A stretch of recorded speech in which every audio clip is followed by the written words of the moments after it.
Bueno, saludos a todos. ¿Por qué una condición de utopía con un gobierno perfecto, una sociedad perfecta, condiciones de vida perfectas? ¿Por qué debería ser eso imposible?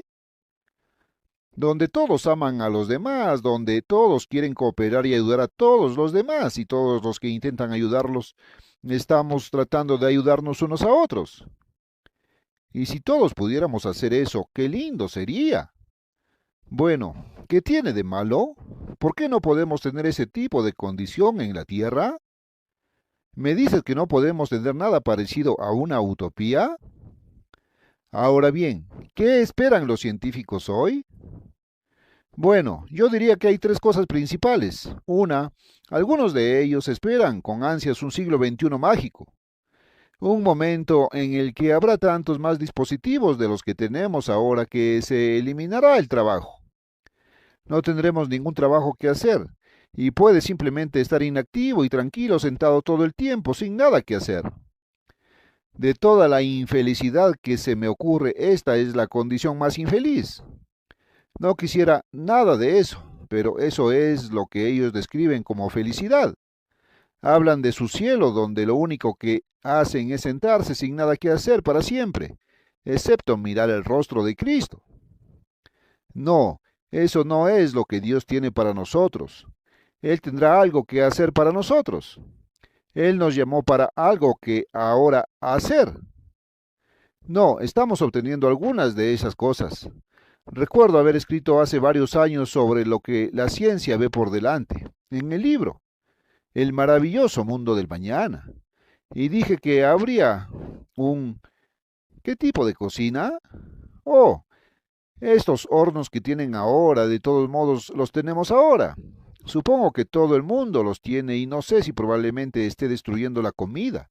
No sé nada al respecto, pero todo lo que hace el hombre suele estar mal. Ahora, en segundo lugar está otro grupo de científicos que piensan, bueno, ¿qué va a pasar en el futuro? Será cada vez más de lo mismo, más males, más divorcios, familias desintegradas, más violencia, más crímenes, más de todo lo malo. Luego hay un tercer grupo. Dicen que la única esperanza es un gobierno mundial que gobierne el mundo entero, de modo que nada pueda tener un ejército que los enfrente y un mundo de paz. Luego, al mismo tiempo, admiten que eso es imposible, porque el hombre no puede lograr nada parecido. Oh, pero Dios puede, Dios puede. Dios va a enviar a Cristo y con poder sobrenatural y va a gobernar. Ahora bien, si los hombres trataran de montarlo, les aseguro que podrían ver al presidente Sadat y al primer ministro de Israel abrazándose en la televisión. Y por supuesto, ese es un gesto para el consumo público. Pero en privado no es así como se sienten. Pero aún así, ninguno de los dos querría vivir en un mundo donde el otro mandase todo. Déjame decirte eso. Y les digo que la gente de este país no querría vivir en un mundo donde un comunista gobernara todo el mundo. Y la gente de los países comunistas no querrían vivir en un mundo en el que uno de los nuestros estuviera al mando y gobernara. En manos del hombre es imposible. Pero para Dios nada es imposible. Y Dios va a enviar a Cristo para que gobierne. Ahora, podría tomarme el tiempo para mostrarles lo que les va a pasar a aquellos que se oponen a Cristo cuando Él venga, pero no lo haré. Está en Zacarías 14, pero no me tomaré ese tiempo ahora.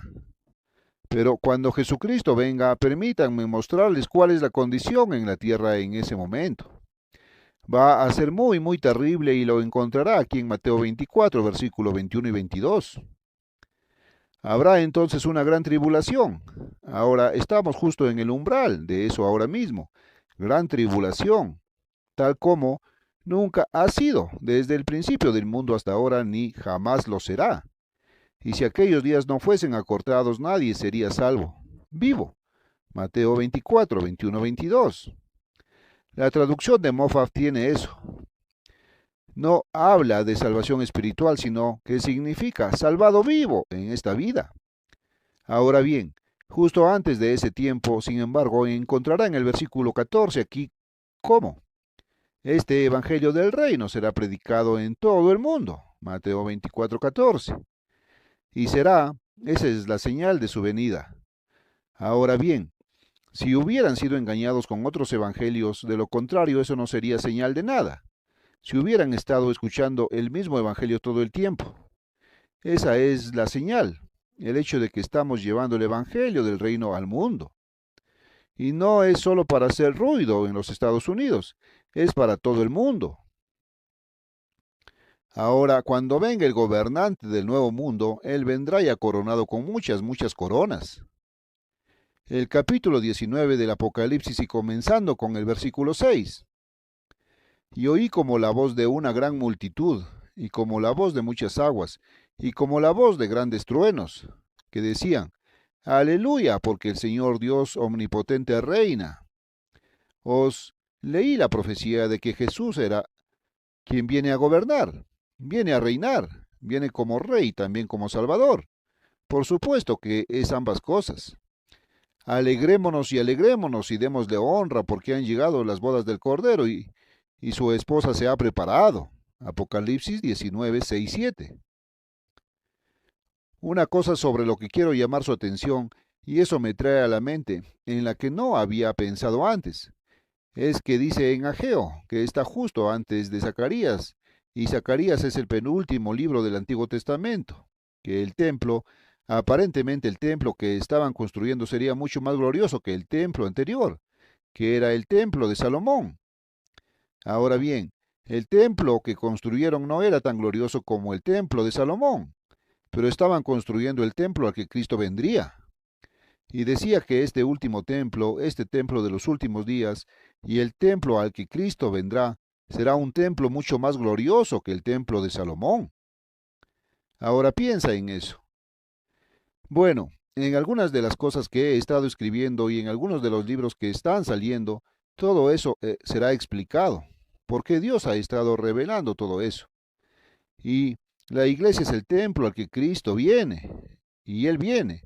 El templo es su esposa, y Él se va a casar con ese templo. Probablemente las personas que viven al lado suyo o al otro lado de la calle no podrían entender esta palabra si intentas discutir con ellos y predicarles durante 1000 años. A menos que Dios los llame, nadie puede venir a Cristo. Jesús dijo, nadie puede venir a mí si el Padre que me envió no lo trajere. Juan 6:44. Ahora, ¿vas a hacer mentiroso a Jesucristo? Si hay alguien que puede venir a Cristo excepto cuando el Padre lo atrae, ¿Jesucristo no dijo la verdad? ¿Es cierto o falso? No puedes encontrar ninguna escritura que la contradiga.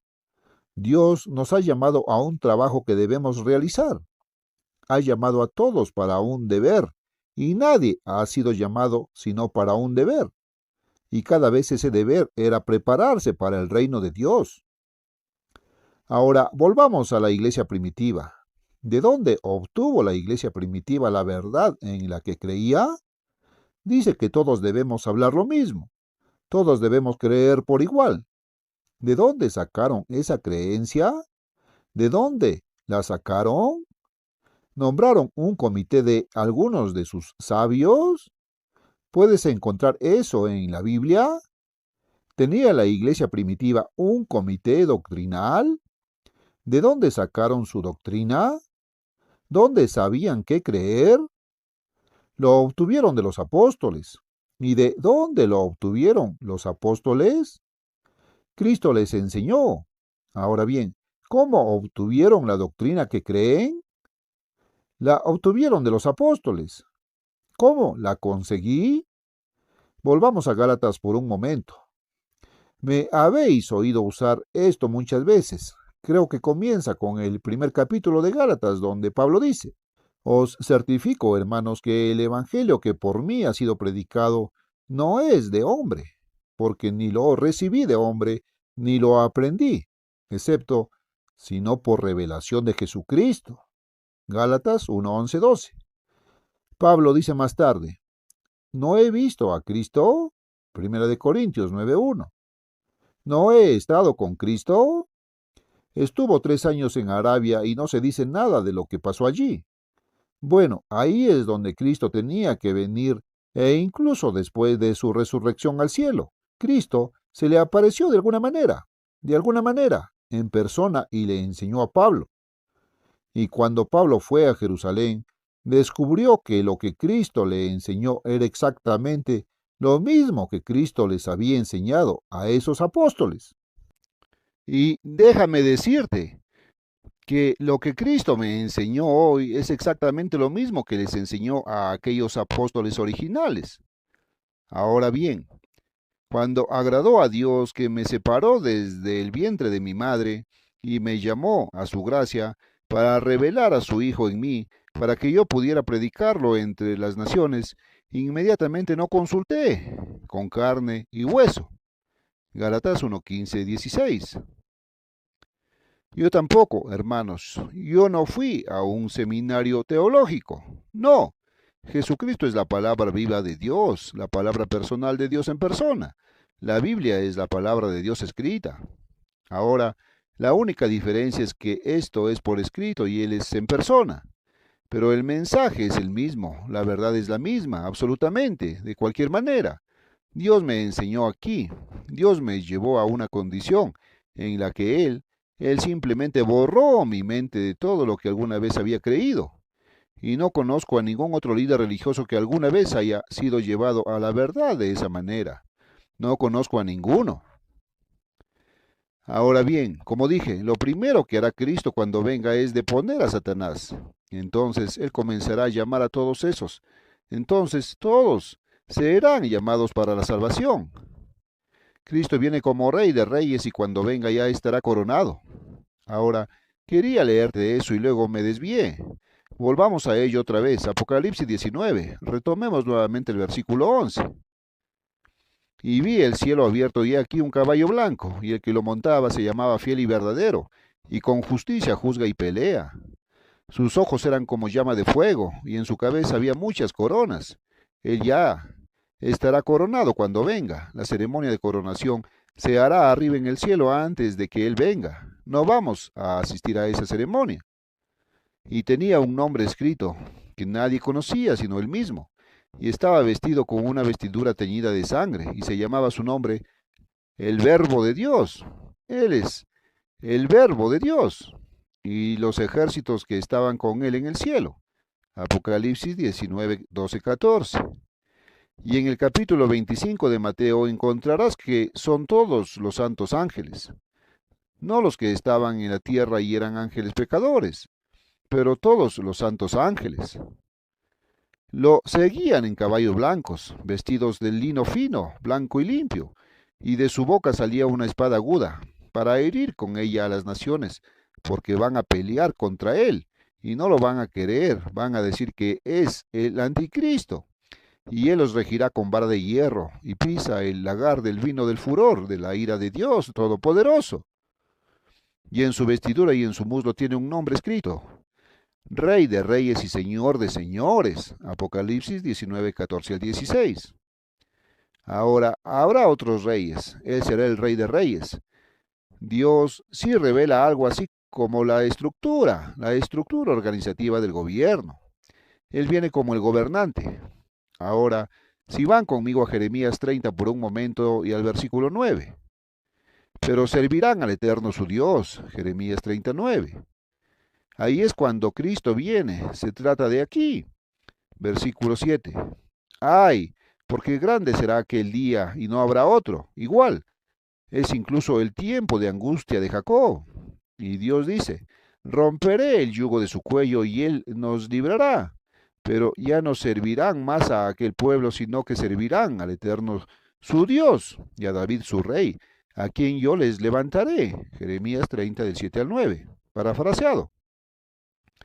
David será levantado de entre los muertos en una resurrección y será rey sobre el pueblo de Israel. Ahora pues, en Ezequiel el capítulo 37. Y David mi siervo será rey sobre ellos, y todos tendrán un solo pastor. Ellos también andarán en mis juicios, guardarán mis estatutos y los cumpliré. Ezequiel 37, 24. Y David será rey sobre todas las naciones que se han desarrollado a partir de las 12 tribus originales de Israel. Oh, otro libro que voy a publicar es Estados Unidos y Gran Bretaña en la profecía. ¿Mencioné eso? Y nosotros somos Israel y Canadá, los canadienses. Somos Israel, los australianos y los británicos. Y miren cuántas naciones. Los franceses y no los alemanes, sino los franceses, los holandeses y esos pueblos. Y los escandinavos. Son todas tribus de Israel. David estará sobre todas las naciones que vienen de las tribus de Israel. Ahora, a continuación, si se fijan en Mateo 19 y el versículo 28. Y Jesús les dijo, de cierto os digo que vosotros que me habéis seguido en la regeneración, cuando el Hijo del Hombre se siente en el trono de su gloria, también vosotros os sentaréis sobre 12 tronos, para juzgar a las 12 tribus de Israel. Mateo 19, 28. Esos son los 12 apóstoles originales. Cada uno de ellos resucitará y se sentará en un trono sobre una de esas 12 naciones. Ahora, sobre todos ellos estará David, gobernando sobre eso. Ahora, vayamos un poco más allá, un poco más arriba. Va a ser una teocracia, lo que significa gobierno de arriba hacia abajo. ¿Qué tendrán como Congreso, Parlamento, Dieta, órgano legislativo? Bueno, solo tendrán una persona que será un dador de ley. ¿Sabía usted que Dios Padre, quien es el dador de la ley, y toda la ley vendrá de Él? No necesitaremos un Senado y un Congreso. Y sabes que Will Rogers solía bromear sobre el Congreso, y lo hizo de tal manera que se burlaba de ellos y sin embargo ellos mismos lo disfrutaban. Y ahora tienen una estatua de él allá en la capital de Washington. Hay una estatua de hierro de Will Rogers allí abajo, porque eso es lo que pensaban de él por bromear sobre ellos. Bueno, será una teocracia de arriba hacia abajo. Ahora Dios, verán, será el Congreso. Él dará todas las leyes. Cristo será el rey. No tendremos presidente. Cristo será el rey de reyes. Y el reino será la familia de Dios, y Dios es el padre de esa familia. Y la ley viene de Él, y todos tendremos que obedecer a nuestro Padre. Ahora, el reino de Dios será iglesia y Estado. Será iglesia y Estado. Todos los que Dios ha llamado desde Adán fueron llamados a prepararse para ese reino. Esa es la única razón por la que los llamaron. Abraham fue llamado a prepararse para el reino de Dios.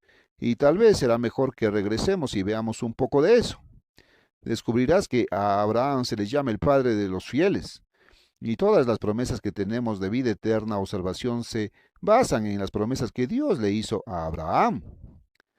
Ahora encontrará que Abraham, Isaac y Jacob mencionaron juntos muchos lugares en la Biblia, mencionados como equipo. Los padres, Abraham, Isaac y Jacob. Todos ellos se mencionan juntos, se prepararon y todos estarán en el reino de Dios.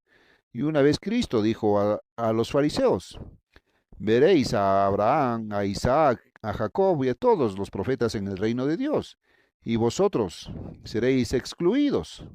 Lucas 13:28 parafraseado. Entonces estarán allí, dado que Abraham tenía las promesas que todos nosotros debemos cumplir. Abraham será el próximo bajo Dios y estará por encima de la iglesia y del Estado. Y solo hay una manera de entenderlo, y es que Abraham, Isaac y Jacob estarán juntos como una especie de equipo o unidad combinada con Abraham, el presidente de los tres, el padre Abraham. Ahora tienes sobre las naciones israelitas, tienes a David sobre todas esas naciones. Tienes a cada uno de los 12 apóstoles originales sobre cada una de esas naciones. ¿Qué pasa con los gentiles? Bueno, sabes, lo primero que solía pensar era, bueno, el apóstol Pablo estará sobre los gentiles. No, ves que el apóstol Pablo tenía un estatus igual al de los otros apóstoles y ellos solo están sobre una de las naciones, no sobre todo. Y entonces Pablo tendrá el mismo tipo de estatus que tendrán los otros apóstoles. No, hay uno que valora por delante, uno que se menciona mucho más adelante y es Daniel.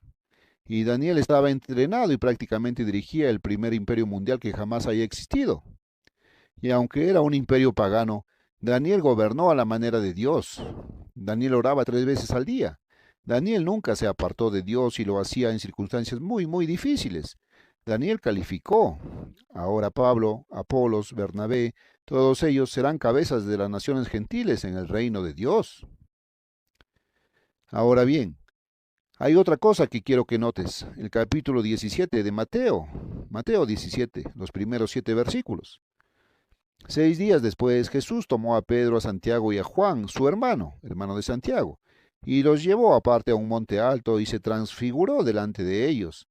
Ahora estaban viendo ahora una visión del reino de Dios, y contemplaban ese reino, y su rostro, el rostro de Jesús, resplandecía como el sol, y su vestido, su ropa, blanca como la luz. Y aquí se les aparecieron Moisés y Elías. Mateo 17 del 1 al 3, parafraseado. Ahora bien, este es un cuadro del reino de Dios. Está Cristo, la cabeza de todos, y Moisés y Elías.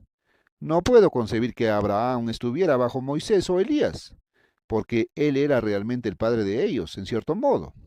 Pero notarás que allí estaban. Entonces respondió Pedro y dijo a Jesús: Señor, bueno, es que estemos aquí. Si quieres, hagamos aquí 3 tabernáculos, uno para ti, otro para Moisés y otro para Elías. Mientras él aún hablaba, he aquí una nube de luz los cubrió, y aquí una voz desde la nube que decía: Este es mi Hijo amado, en quien tengo complacencia. Mateo 17, 4, 5. Y cuando los discípulos oyeron, al hacerlo cayeron de bruces. Pero Jesús dijo: No tengan miedo, simplemente levántense, y dijo que no se le cuenten a nadie. Y pues Moisés fue criado en el palacio de Faraón. Moisés fue entrenado en el gobierno. Dios le dio a Moisés todas las leyes de Dios para el Antiguo Testamento. Ahora bien, estaba por supuesto la ley espiritual.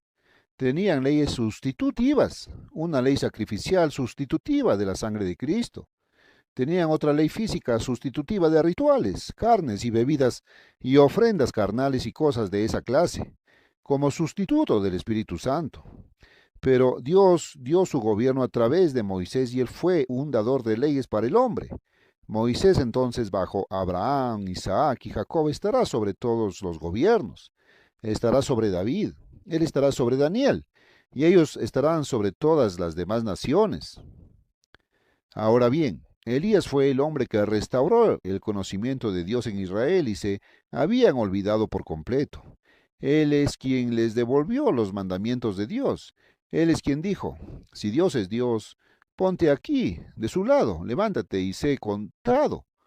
Tengo que decir lo mismo hoy: levántate y hazte contar. Ha llegado el momento. Pero Elías restauró la ley de Dios y él estará sobre toda la religión. Ahora bien, la religión en esa época va a ser más una cuestión de educación que otra cosa, porque no habrá ningún Satán, y a la gente habrá que enseñarle la verdad.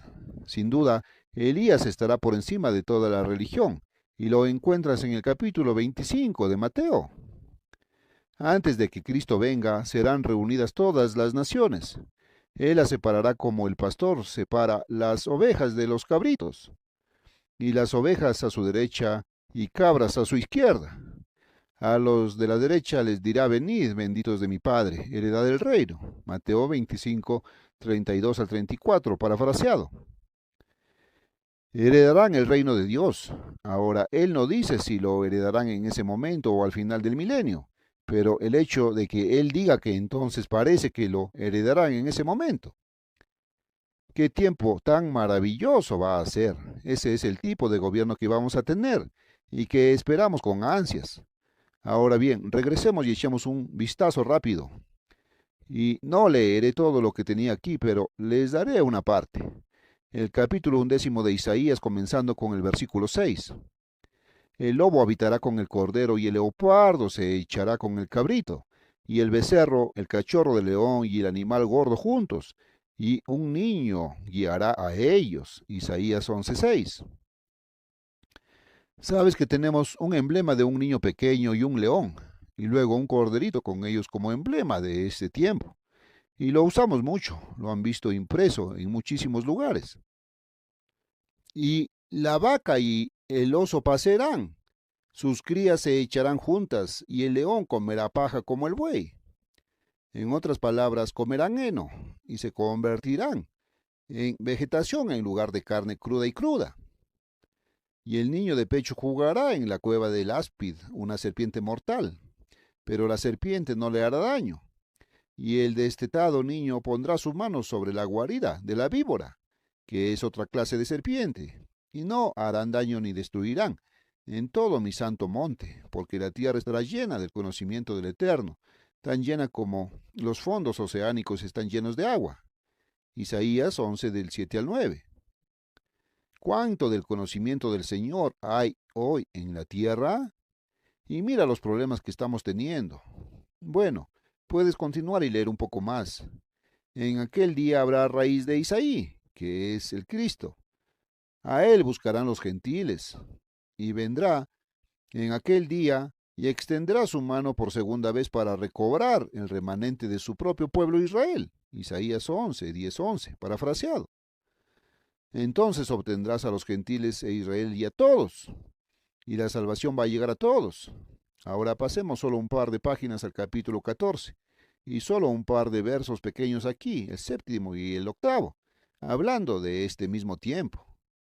Toda la tierra estará entonces en reposo y en quietud, y se regocijarán en ti los cipreses y los cedros del Líbano.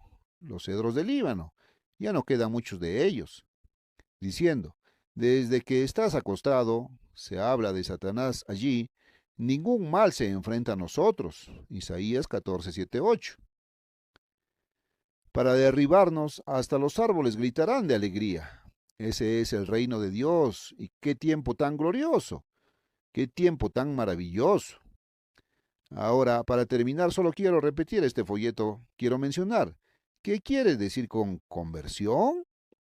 No existe ningún folleto como este. Muy pocas personas entienden qué es la conversión. Y te lo diré. Se trata del 99,44 centésimas por ciento. Impuro y engañoso hoy es la enseñanza en el mundo. Si quieres la verdad, no tienes que pagar por ella. Este folleto es gratuito. ¿Qué quieres decir con conversión? Y el otro es, ¿qué quieres decir con nacer de nuevo? ¿Qué es nacer de nuevo? Sabes que incluso los jefes de gobierno y a veces no saben lo que significa nacer de nuevo, y necesitas saber lo que realmente significa. Este folleto lo dejará claro y no hay absolutamente ninguna reputación de ello en un sentido u otro. Es la palabra clara de Dios, muy clara, muy simple. Así que ahora, hasta la próxima. Este es Herbert W. Armstrong. Se despide, amigos.